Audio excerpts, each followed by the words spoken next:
Assalamualaikum warahmatullahi wabarakatuh. Hello everyone. Kami dari kelompok 4. Di sini kami akan memenuhi tugas mata kuliah Statistika Bisnis dengan dosen pengampu Ibu Siti Arita Novia. Sebelum kami menjelaskan materi kami, izinkan kami untuk memperkenalkan anggota kelompok kami terlebih dahulu. Perkenalkan, nama saya Eka Riana Zerawati dengan NIM 240404009 yang akan menjelaskan tentang konsep detail regresi berganda. Saya bersama dengan teman saya yaitu Saya Zaki Roman dengan NIM 240404020 yang akan menjelaskan contoh penerapan nyata, dan teman saya Dwi Anggit Saiti dengan NIM 24040404006 akan menjelaskan materi tentang apa alasan regresi berganda digunakan. Dan saya Ita Wulandari dengan NIM 24040400014. Dengan saya Siti Aisyah dengan NIM 24040400011. Kami di sini akan menjelaskan tentang apa saja perbedaan antara regresi berganda dan regresi sederhana.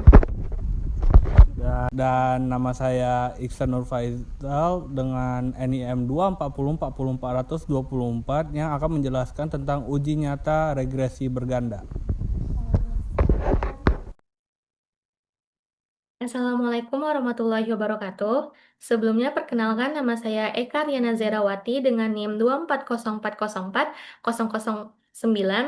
dari kelompok 4 yang akan menjelaskan konsep regresi berganda. Nah, apa itu regresi berganda? Regresi dalam penelitian kuantitatif adalah metode statistik yang digunakan untuk memeriksa hubungan antara variabel dependen dan juga independen. Nah, teman-teman, tahu nggak sih apa itu variabel dependen dan juga variabel independen?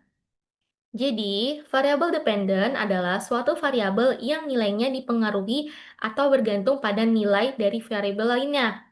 Disebut variabel terikat karena variabel ini dipengaruhi oleh variabel bebas atau variabel independen. Sedangkan variabel independen adalah variabel yang nilainya dapat memengaruhi variabel lainnya. Nah, jadi secara singkat, variabel dependen itu adalah variabel terikat, sedangkan variabel independen itu adalah variabel bebas.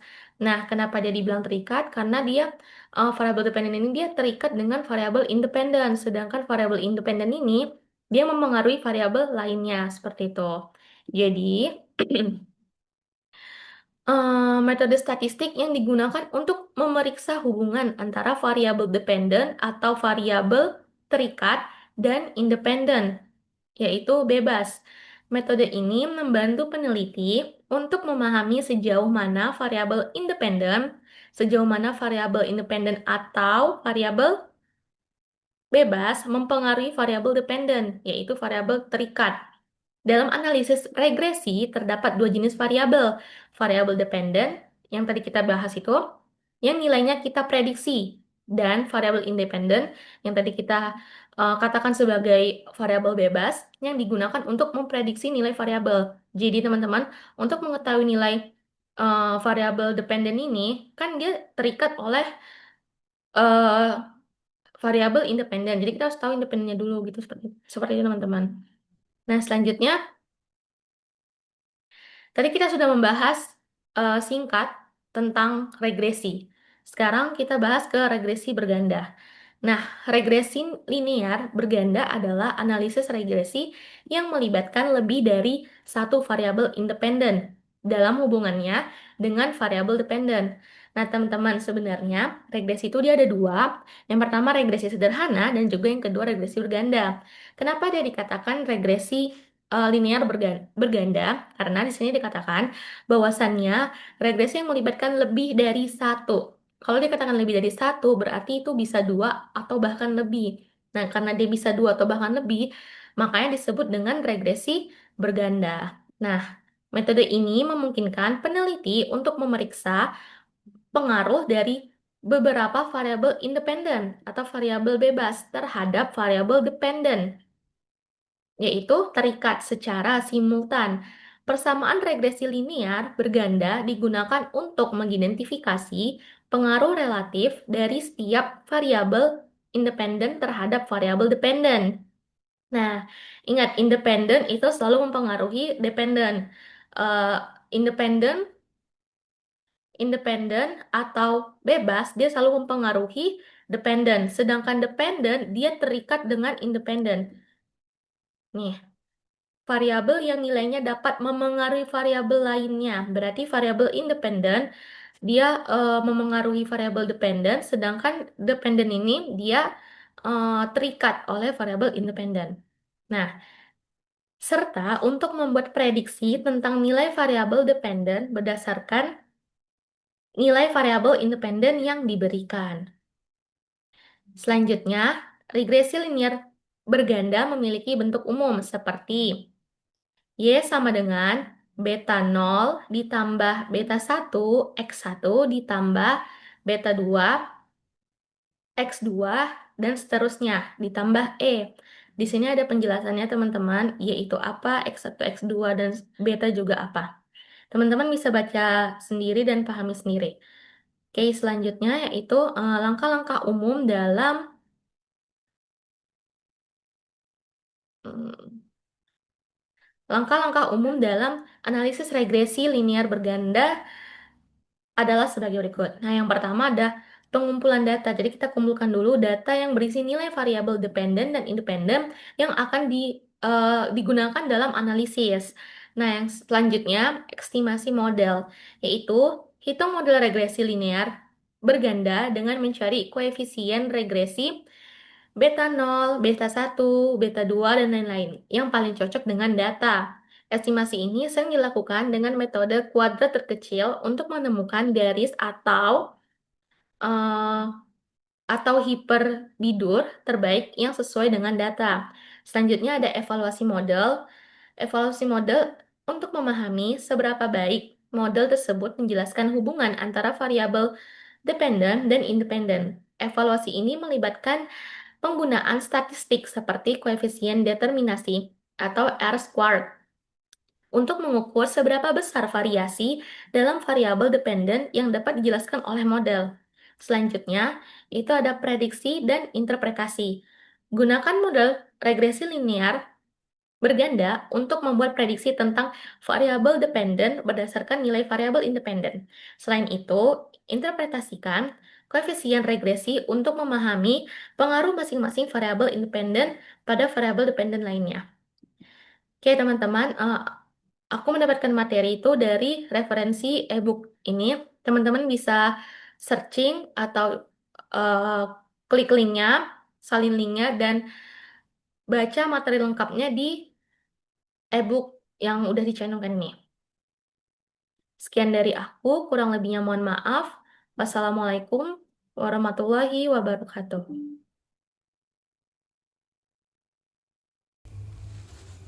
Baik, di sini saya akan menjelaskan tentang contoh penerapan dalam kasus nyatanya.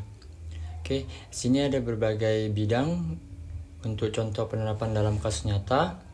Yang pertama ada bidang bisnis. Kasusnya perusahaan ingin mengetahui faktor-faktor yang mempengaruhi jumlah produknya. Nah, itu di mana yaitu adalah variabel pendependen, ada juga jumlah iklan, harga produk, jumlah reseller aktif. Nah, kenapa mereka menggunakannya? Dengan analisis regresi berganda, perusahaan bisa mengetahui yang mana pertama, seberapa besar pengaruh iklan terhadap penjualan. Yang kedua, apakah produk punya pengaruh negatif atau positif. Yang ketiga, faktor mana yang paling signifikan mempengaruhi penjualan. Nah, itu dalam bidang penjualan atau perdagangan ya. Yang kedua, di sini kita ada di bidang kesehatan. Nah, di bidang kesehatan juga contoh nyatanya adalah kasusnya rumah sakit ingin memprediksi lama rawat inap pasien berdasarkan beberapa faktor. Nah, jadi rumah sakit atau bidang kesehatan itu untuk menentukan berapa lama kemungkinan pasien ini akan dirawat inap itu ada juga. Yang dimana yang pertama itu mereka melihat dari lama rawat inapnya, yang kedua usia pasien, berat badan, tingkat keparahan penyakitnya. Nah, itu adalah beberapa faktor untuk menilai dari kasus yang di atas itu, kasusnya rumah sakit ingin memprediksikan lama rawat inap pasien berdasarkan beberapa faktor. Nah, dengan hasil regresi, rumah sakit bisa memperkirakan kebutuhan tempat tidur, tenaga medis, dan rencana pengobatannya. Nah, dari regresi berganda ini, di bidang kesehatan, mereka bisa tahu nih kebutuhan dari pasien itu apa, tempat tidurnya bagaimana, tenaga medis yang disiapkan itu apa saja, dan rencana pengobatan itu bagaimana ke depannya. Nah, itu di bidang kesehatan. Selanjutnya juga ada yang ketiga di bidang pendidikan, khususnya di dunia kampus, di mana kasusnya itu universitas ingin mengetahui faktor yang mempengaruhi IPK mahasiswanya. Nah, jadi ketika salah satu universitas atau salah satu kampus ingin mengetahui nih faktor-faktor apa aja yang mempengaruhi IPK mahasiswanya, di mana faktornya itu ada IPK mahasiswa, X1-nya jumlah jam belajar per minggunya, X2-nya jumlah kehadiran di kelas, X3-nya penggunaan fasilitas kampus, misalnya perpustakaan, lab, ruang rapat, dan sebagainya. Nah, hasil dari regresi ini dapat menunjukkan bahwa kebijakan apa yang perlu ditingkatkan, misalnya meningkatkan fasilitas atau motivasi belajar. Nah, hasilnya atau kegunaan itu pihak kampus atau pihak universitas bisa mengetahui nih apa sih kekurangan dari fasilitasnya, apa dari kekurangan yang digunakan mahasiswa, apa yang kurang. Nah, jadi pihak kampus bisa mengetahuinya. Selanjutnya di bidang ekonomi. Nah, di bidang ekonomi itu ada kasusnya. Yang pertama, pemerintah ingin mengetahui faktor-faktor yang mempengaruhi angka pengangguran di suatu daerah. Nah, jadi di bidang ekonomi ini, contoh kasusnya itu pemerintah tuh ingin mengetahui nih apa saja sih faktor yang mempengaruhi angka pengangguran. Nah, di mana yaitu tingkat penganggurannya, X1-nya jumlah lulusan SMA atau SMK-nya, yang X2-nya jumlah industri yang di daerah tersebut, 3, investasi pemerintah di sektor ketenagakerjaan. Nah, ini analisisnya ini membantu dalam pembuatan kebijakan yang lebih tepat sasaran. Maksudnya di mana? Jadi pemerintah bisa menentukan ini dari jumlah industri di daerah tersebut, jumlah lulusan SMA atau SMK yang di daerah tersebut. Jadi pemerintah bisa membuat kebijakan bahwasannya contohnya di PTA ini membutuhkan sekian tenaga kerja yang lulusan ini. Nah, kesimpulan dari yang saya sampaikan ini, analisis regresi berganda sangat berguna dalam pengambilan keputusan berbasis data, karena dapat yang pertama menentukan hubungan antara variabel, memilih variabel mana yang paling berpengaruh, dan membantu prediksi dan perencanaan strategisnya. Nah, mungkin ini yang bisa saya sampaikan untuk contoh dari penerapan dalam kasus nyata regresi berganda. Assalamualaikum warahmatullahi wabarakatuh. Nama saya Iksan Nur Faizal dengan NIM 2404424 ingin menjelaskan tentang uji nyata regresi berganda. Oke, pertama di Excel kalian buka menu data, lalu data analisis, pilih regression, tekan OK. Untuk Y range kita blok variabel Y. Untuk X range kita blok data variabel X1 dan X2.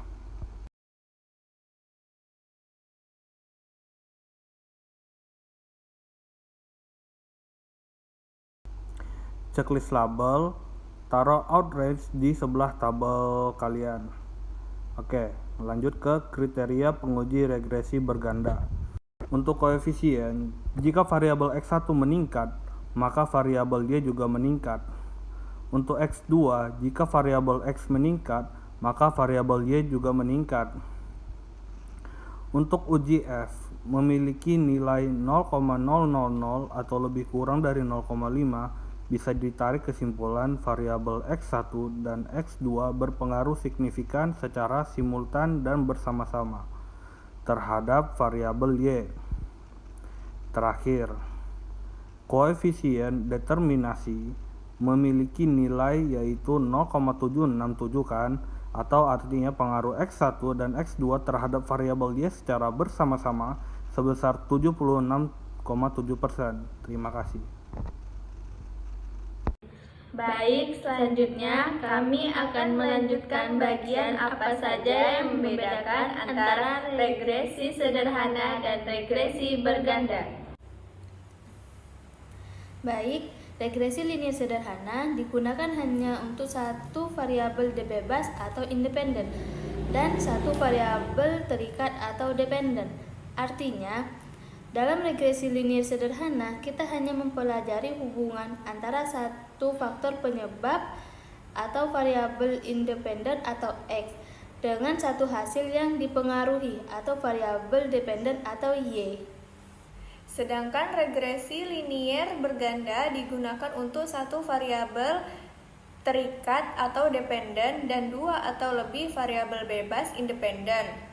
Artinya, variabel terikat atau dependen adalah hal yang ingin kita prediksi atau ukur. Sedangkan variabel bebas atau independen adalah faktor-faktor yang memengaruhi hasil tersebut. Dalam regresi berganda, jumlahnya dua atau lebih. Tujuan penerapan kedua metode ini adalah untuk meramalkan atau memprediksi besaran nilai variabel tak bebas atau dependen yang dipengaruhi oleh variabel bebas independen. Contoh dari regresi linier sederhana yaitu sebuah toko ingin mengetahui bagaimana harga suatu produk atau X mempengaruhi jumlah penjualan produk tersebut atau Y. Adapun rumus regresi linear sederhana yaitu Y sama dengan A tambah B kali X, di mana Y itu variabel terikat dan X itu variabel bebas, sedangkan A dan B-nya yaitu konstanta. Rumus dalam mencari nilai konstanta A yaitu A sama dengan sigma Y dikurangi B kali sigma X dibagi X. Dan rumus mencari nilai konstanta B yaitu AB sama dengan N kali sigma X Y dikurangi sigma X kali sigma Y dibagi N kali sigma X kuadrat dikurangi dalam kurung X sigma X kuadrat. Contoh dari regresi linier berganda adalah sebuah toko ingin mengetahui faktor-faktor apa saja yang mengaruhi jumlah penjualan produk, terutama harga produk sebagai X1, besar biaya iklan sebagai X2, dan lokasi toko sebagai X3, dan hasilnya ingin memprediksi jumlah penjualan sebagai Y. Rumusnya, Y sama dengan A ditambah B1 X1 ditambah B2 X2 dan seterusnya ditambah BN XN, di mana Y itu sebagai variabel tak bebas atau nilai variabel yang akan diprediksi, A sebagai konstanta, B1, B2 sampai Bn adalah nilai koefisien regresi, X1, X2 sampai Xn adalah variabel bebas. Kelebihan regresi linier sederhana yang pertama yaitu lebih cepat memahami hubungan antar variabel independen dan variabel dependen. Maksudnya, dengan analisis regresi linier sederhana, kita bisa langsung melihat pola atau arah hubungan. Apakah variabel independen atau X mempengaruhi variabel dependen atau Y secara positif atau negatif dan seberapa kuat hubungannya. Jadi analisis ini mempermudah kita dalam membaca hubungan antar variabel tanpa harus hanya mengandalkan grafik atau deskripsi. Yang kedua yaitu memberikan pengukuran langsung tentang sejauh mana perubahan pada variabel independen mempengaruhi variabel dependen. Maksudnya, analisis ini menghasilkan angka koefisien yang menunjukkan berapa besar perubahan pada Y jika X bertambah satu satuan. Dengan kata lain, kita bisa langsung tahu seberapa besar perubahan X terhadap Y dalam bentuk angka. Yang ketiga yaitu membuat prediksi yang mudah berdasarkan hubungan linier antar variabel. Maksudnya, karena hubungan linier atau berbentuk garis lurus, kita bisa dengan mudah membuat persatuan. Contoh Y sama dengan A tambah BX. Untuk memprediksi nilai Y jika kita tahu nilai X. Jadi, kalau kita tahu X, kita tinggal hitung Y-nya berdasarkan persamaan itu. Yang keempat yaitu memberikan keuntungan estimasi atau proyeksi. Maksudnya, model ini membantu memperkirakan atau menginvestasikan atau memproyeksikan nilai Y di masa depan berdasarkan data X saat ini. Kelebihan regresi linier berganda. Regresi linier berganda digunakan ketika kita ingin menganalisis lebih dari satu faktor atau variabel bebas yang memengaruhi suatu hasil variabel terikat. Misalnya, kita ingin mengetahui siapa saja yang memengaruhi penjualan, bisa jadi harga, promosi, dan lokasi toko. Nah, regresi berganda bisa memasukkan semua faktor itu dalam satu model. Intinya, model ini membuat prediksi lebih akurat karena mempertimbangkan banyak faktor sekaligus, tidak hanya satu seperti pada regresi linier sederhana. Selanjutnya yaitu kekurangan regresi linier sederhana. Yang pertama yaitu asumsi bahwa hubungan antar variabel bersifat linier sehingga tidak dapat menangkap dengan baik hubungan yang bersifat nonlinier. Maksudnya itu, dalam regresi linier baik sederhana maupun berganda, kita menganggap bahwa hubungan antara variabel X atau independen dan Y atau dependen berbentuk garis lurus atau linier. Kalau ternyata hubungan aslinya melengkung atau bentuknya rumit atau non-linier, model regresi ini tidak bisa menjelaskan hubungan itu dengan baik. Hasilnya jadi tidak akurat. Yang kedua itu asumsi homoskedasitas atau varian residu konstan. Dan normalitas residu juga diperlukan dan tidak terpenuhnya dapat mengakibatkan bias dalam hasil analisis. Maksudnya itu, homoskedasitas artinya sebaran galat atau residu harus tetap sama di semua nilai X, tidak membesar atau mengecil di titik tertentu. Yang normalitas residu artinya galat atau kesalahan prediksi harus terdistribusi normal atau seperti kurva lonceng. Yang kalau syarat ini tidak terpenuhi, hasil analisis regresi bisa menyesatkan atau bias. Misalnya, salah dalam mengukur hubungan atau salah memprediksi kesalahan. Yang ketiga itu rentan terhadap pengaruh outlier. Analisis ini dapat menjadi tidak stabil jika terdapat data yang ekstrim. Maksudnya itu, kalau ada data yang nilainya jauh berada dari yang lain atau outlier, misalnya nilai yang sangat besar atau sangat kecil, hasil regresi bisa jadi melenceng atau tidak stabil. Outlier ini bisa menarik garis regresi menjauh dari hubungan sebenarnya, sehingga model menjadi tidak akurat. Yang keempat itu, resiko multikolinearitas muncul ketika variabel berkorelasi tinggi, menyulitkan interpretasi koefisien. Maksudnya, kalau variabel X1 dan X2 atau variabel bebas saling berkorelasi sangat tinggi, itu disebut multikolinearitas. Akibatnya, sulit untuk tahu seberapa besar pengaruh masing-masing X terhadap Y. Yang kedua itu, koefisien regresi jadi tidak stabil dan kadang hasilnya tidak logis. Walau lebih akurat, metode ini juga punya kelemahan, yaitu kelemahan dari regresi linier berganda. Yang pertama, sulit menemukan pola fungsi yang tepat. Artinya, model ini tidak bisa menunjukkan dengan jelas bentuk hubungannya antara variabel jika datanya kompleks sehingga bisa menyebabkan kesalahan dalam prediksi. Yang kedua, variabel bisa saling memengaruhi satu sama lain. Artinya, kadang ada hubungan antara variabel bebas, misalnya promosi dan harga saling terkait, dan ini bisa menyebabkan hasil analisis menjadi tidak akurat atau tidak bermakna.